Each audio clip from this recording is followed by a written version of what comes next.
अस्सलाम वालेकुम प्यारे बच्चों, कैसे हैं आप लोग? ठीक ठाक हैं। आज आपके लिए क्लास फर्स्ट ईयर के चैप्टर वाइज चंद ऐसी इम्पोर्टेंट एमसीक्यूज़ आपकी खिदमत में हाजिर है और कराची सिंध बोर्ड के लिहाज से हम डिस्कस कर रहे हैं। सबसे पहले सेट चैप्टर के ऊपर आ जाते हैं और इससे रिलेटेड एमसीक्यूज़ आपको एक्सप्लेन करते हैं। तो पहली एमसीक्यूज़ इस सिलसिले में हमारे सामने आ चुकी है। इसमें लिखा है कि if A set and B set then A minus B is equal to dash. अब ये ए और बी दो सेट दिए हैं और ए में से बी सेट को माइनस कर देंगे जैसे कि हम दिखा रहे हैं, और यहाँ पे 2 से 2 कट होने के बाद ए सेट में सिर्फ 3 रह जाएगा, तो आंसर हमारा 3 आ जाएगा।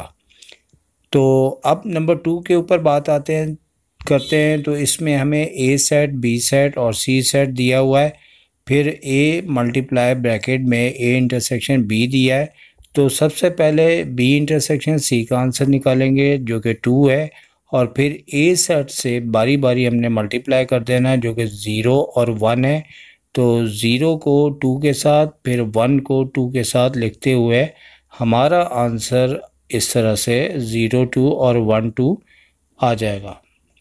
अब नंबर 3 पे बात करते हैं। तो नंबर 3 में ए और बी दो सेट्स दिए हुए हैं और A complement intersection B complement का आंसर पूछा हुआ है। बुनियादी तौर पे हमारे पास डी मॉर्गन्स लॉ 2 होते हैं, जैसे आप नोट कर लें। ए यूनियन बी का whole complement equals to A complement intersection B complement. इसी तरह से दूसरा ए इंटरसेक्शन बी का whole complement equals to A complement union B complement. कोई भी एमसीक्यूज़ आ सकती है, बहरहाल इसका आंसर आपके सामने आ चुका है। अब नंबर 4 पे चलते हैं। तो नंबर 4 में क्या कह रहा है कि A union B equals to A intersection B then A equal to dash. अब यहाँ पे अकल की बात है कि हमारे यूनियन और इंटरसेक्शन का आंसर तो डिफरेंट आता है, लेकिन ए और बी के इक्वल होने पे आंसर हमारा वही आएगा। अब नंबर 5 एमसीक्यूज़ आ चुकी है और इसमें भी हमें कुछ इसी तरह से बात करता है, और ए यूनियन और ए इंटरसेक्शन बी ब्रैकेट में दिया हुआ है। तो इसका आंसर याद रखें ए सेट आएगा। ज़रा भी गौर करेंगे तो आपको ये बात बआसानी समझ में आ जाएगी, और ये भी वही बात है और दूसरे अंदाज से लिखी गई है। इसके अंदर भी हमारा जो आंसर है, चूँकि ए और बी का जब इंटरसेक्शन सेम आएगा तो यूनियन के साथ इसका भी आंसर ए सेट आएगा। तो ये सारी अकल वाली एमसीक्यूज़ है। अब यहाँ पे थोड़ी सी तब्दीली की गई है, और तब्दीली में बाहर ए के बाद यूनियन आ गया, अंदर बल्कि इंटरसेक्शन आ गया, अंदर यूनियन है, तो ए सेट इसका आंसर आ जाएगा। अब नंबर 2 चैप्टर के ऊपर चलते हैं जो कि रियल एंड कॉम्प्लेक्स नंबर के मुताबिक है, और इसके अंदर पहली एमसीक्यूज़ हमारे सामने आ चुकी है जो कि इंतहाई आसान और क्लास 10 के लेवल के लिहाज से है। हमें 2 ऑर्डर पेयर दिए हुए हैं और बीच में इक्वल्स 2 है, और जबकि वाई कंपोनेंट आपका जो है 3 3 करके इक्वल है, सिर्फ आपको एक्स की वैल्यू पूछी गई है। तरीका आपके सामने आ चुका है कि हम एक्स की वैल्यूज़ निकालेंगे, और निकालते हुए इसकी वैल्यू हमारे पास -8 आ गई, जैसे कि देख सकते हैं। तो आंसर हमारे पास -8 आ चुका है इसका। और अब हम नंबर 2 पे चलते हैं। तो ये हमारे पास कॉम्प्लेक्स का एक रिलेशन है जो एक फार्मूला है, और इसे सिर्फ़ और सिर्फ हम फार्मूला करके याद रखेंगे। इससे रिलेटेड क्वेश्चन भी एग्ज़ाम में आने के चांसेस होते हैं। तो ये आपके सामने फार्मूला हमने पेश कर दिया, बस आपका काम है इसे याद करें, और ऐसी एमसीक्यूज़ बहुत ज़्यादा आने के चांसेस है। अब हमसे कहा जा रहा है नंबर 3 में कि आप कॉन्जुगेट कॉम्प्लेक्स नंबर में ए कॉमा बी का बताएं। तो यहाँ पे सवाल ये पैदा होता है कि कॉन्जुगेट में साइन चेंज हो जाती है बी की। तो हमारा ए जो है वो एक्स कंपोनेंट है और बी जो है वाई कंपोनेंट है।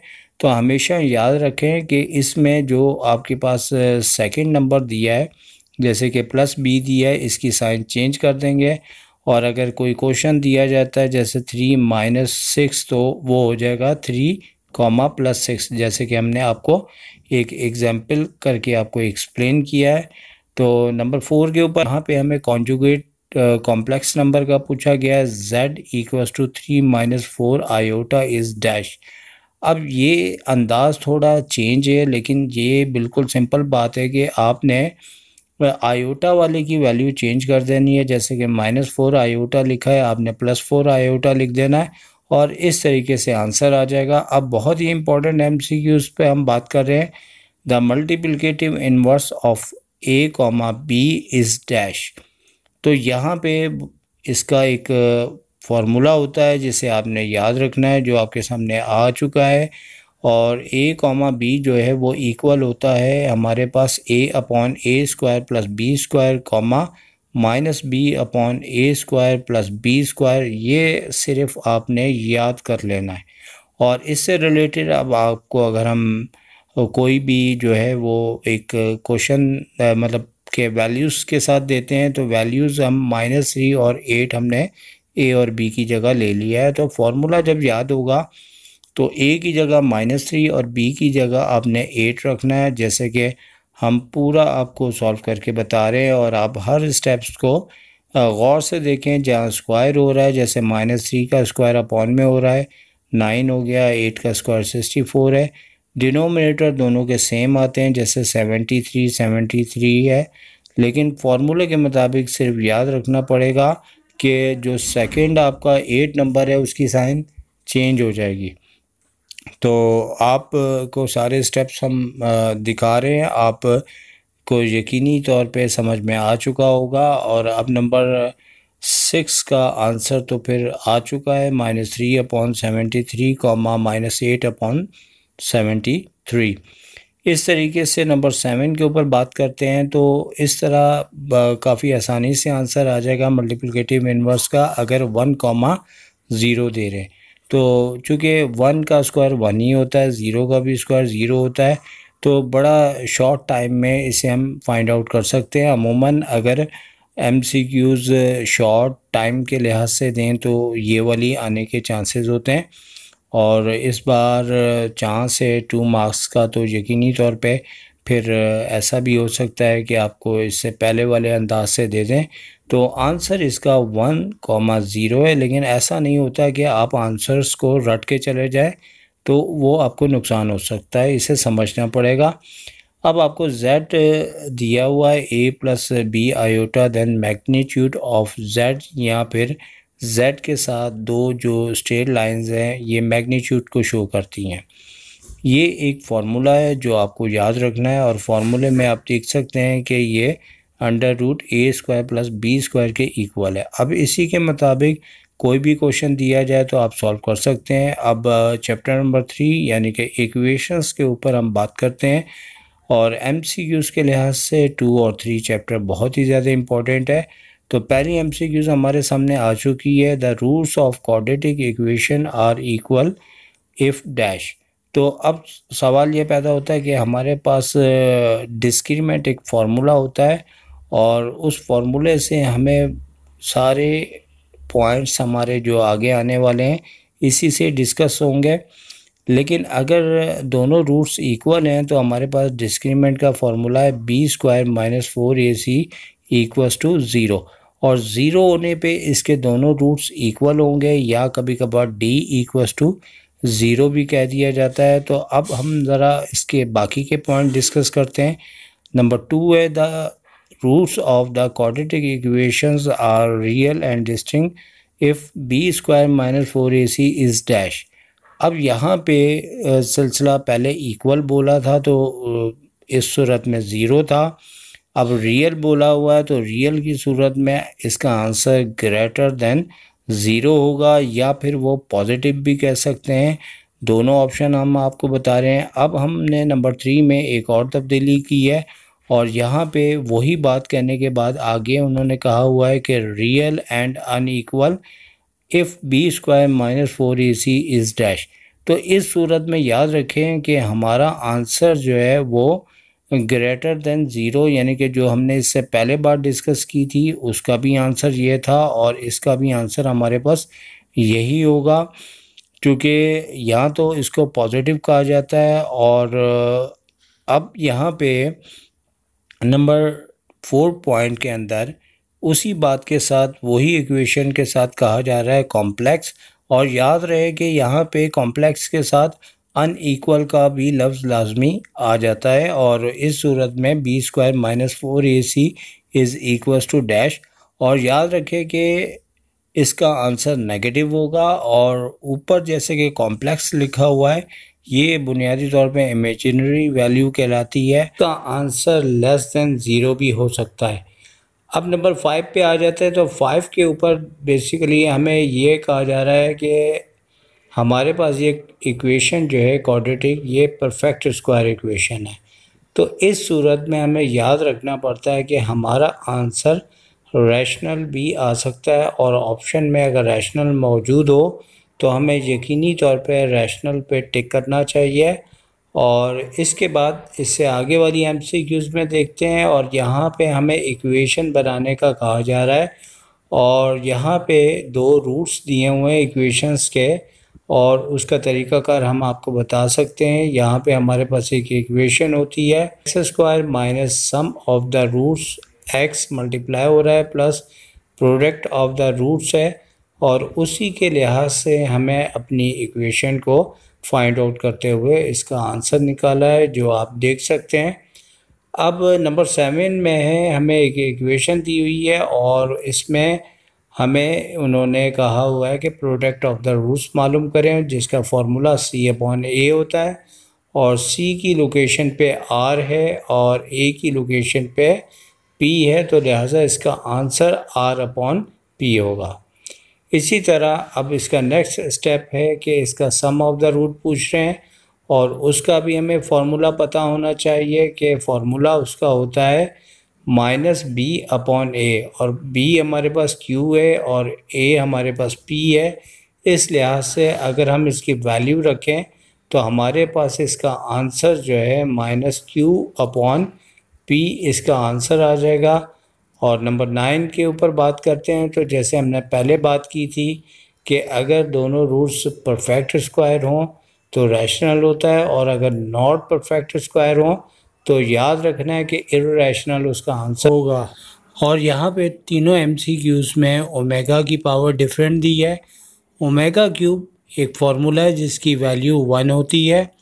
ओमेगा की पावर 64 है, 3 के टेबल के लिहाज से ब्रेक करेंगे और उस हिसाब से 1 पावर इसकी एक्स्ट्रा है, और 1 से मल्टीप्लाई होके ओमेगा आ जाएगा।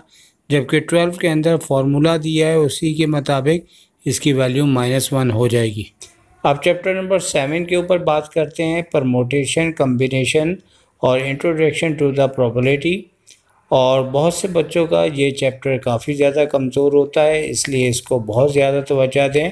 और यहाँ पे हमें if A and B are mutually exclusive events दिए हुए हैं, और इसका एक फार्मूला है जो कि हमें याद रखना है कि PA + PB के इक्वल होता है, और अक्सर ये पेपर में आ जाता है। इसके बाद एक डाइस के ऊपर MCQs है, और प्रोबेबिलिटी इसकी पूछी जा रही है कि हमारे पास अगर डाइस को थ्रो किया जाए तो हमें बताना है कि इवन नंबर की प्रोबेबिलिटी कितनी होगी।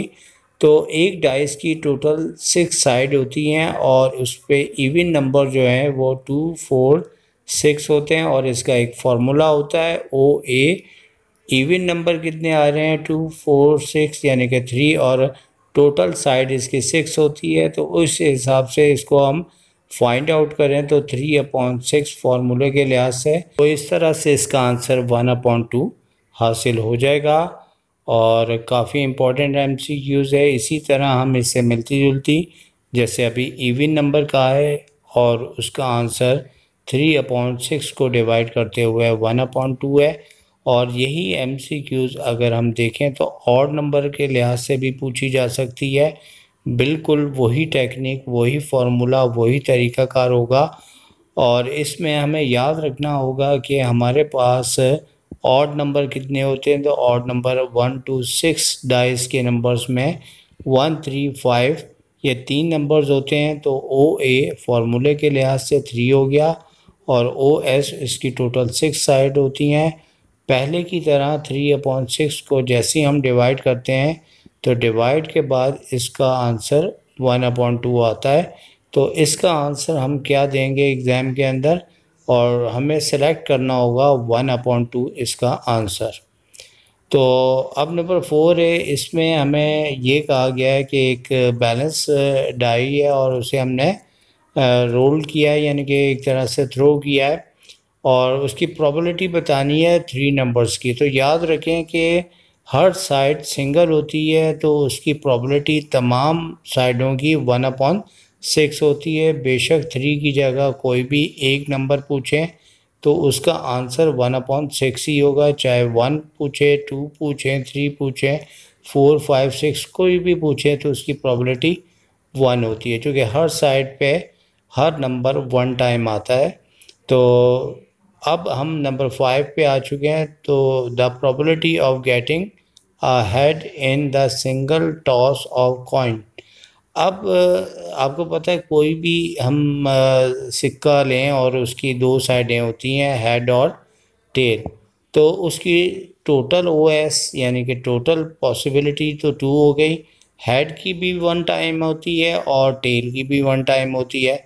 अब अगर हेड की पूछें तो फिर भी आंसर 1/2 है, और टेल की पूछी जाए तो फिर भी आंसर इसका 1/2 है। बहुत ज़्यादा एग्ज़ाम में ये आई है। अब ये नंबर 6 है, जो एक साल इस तरह भी आई कि उन्होंने 2 और 5 दोनों की प्रोबेबिलिटी पूछी। तो आप 6 साइड में आप देख सकते हैं कि 2 भी 1 टाइम आता है, 5 भी 1 टाइम आता है, तो लिहाजा 2 इसकी ओ ए फार्मूले के लिहाज से इसकी तादाद हो गई, और टोटल इसकी साइडें 6 होती हैं, और 2 को जब 6 से डिवाइड करें तो आपको मालूम है कि इसका आंसर 1/3 आएगा। तो ये भी एग्ज़ाम में आ चुकी है, और 1/3 इसका आंसर सेलेक्ट करेंगे जो भी ऑप्शन दिया होगा। तो अब हम इसके बाद डिस्कस करेंगे चैप्टर नंबर 9 को, और 9 हमारा फंडामेंटल्स ऑफ ट्रिग्नोमेट्री है, और ट्रिग्नोमेट्री से रिलेटेड इससे एमसीक्यूज़ एक यकीनी तौर पे आती है और बहुत ही ज़्यादा आसान होती है। 60 डिग्री को चेंज करने का कहा जा रहा है कि रेडियन के अंदर ये किसके इक्वल होगी। तो बुनियादी तौर पे याद रखें कि 180 degree equals to pi radian, ये दोनों आपस में इक्वल होते हैं, और दोनों इक्वल ही की बुनियाद पे अगर डिग्री के अंदर दिया हुआ है तो हम 60 डिग्री को मल्टीप्लाई कर देंगे पाई/180 डिग्री से। डिवाइड होने के बाद इसका आंसर पाई/3 आएगा।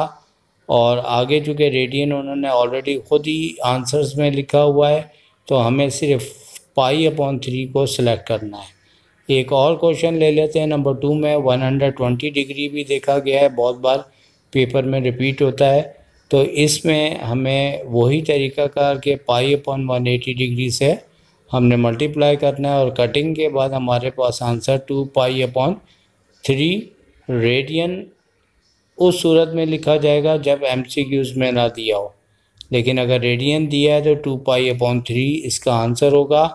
अब बात करते हैं नंबर 3 पे, और इस बार उन्होंने हमें 2 पाई/3 रेडियन में दिया और डिग्री में चेंज करना। तो याद रखें कि इसे हम मल्टीप्लाई करेंगे 180 डिग्री अपॉन पाई से। पाई से पाई कैंसिल होने के बाद इसका आंसर 120 डिग्री आएगा। दोनों ऑप्शन यानी कि इनमें से कोई एक आ जाता है। अब बात करते हैं चैप्टर नंबर 10 की, जो कि आपका ट्रिग्नोमेट्री आइडेंटिटी से है, और इससे फार्मूला बहुत ज़्यादा दिए जाते हैं। जैसे पहला और सेकंड हमने एक साथ आपको बताया है कि 2 sin थीटा cos थीटा लिखा है, ये फार्मूला है जो कि sin 2x का है, और हमने इसका आंसर आपको बता दिया। और नंबर 2 जो है 2 sin 2x cos 2x है, तो इसी फार्मूले में अगर x की जगह 2x कर दें तो आपका आंसर 4x हो जाएगा। इसके बाद यहाँ पे भी हमें 3 फार्मूलाज दिए हैं, और तीनों फार्मूलाज को हमें याद रखते हुए हमारे पास cos 2x के बुनियादी तौर पे हमारे पास 3 फार्मूलाज होते हैं इसके। और उस फार्मूले के लिहाज से अगर आप देखें तो फर्स्ट ऑप्शन थर्ड और फोर्थ का ऑप्शन cos 2x होगा। और अब यहाँ पे भी हमने 5 में एंगल को जहाँ x था वहाँ 2x किया, तो इस हिसाब से फॉर्मूले में 2 से 2 मल्टीप्लाई होके 4x हो जाएगा।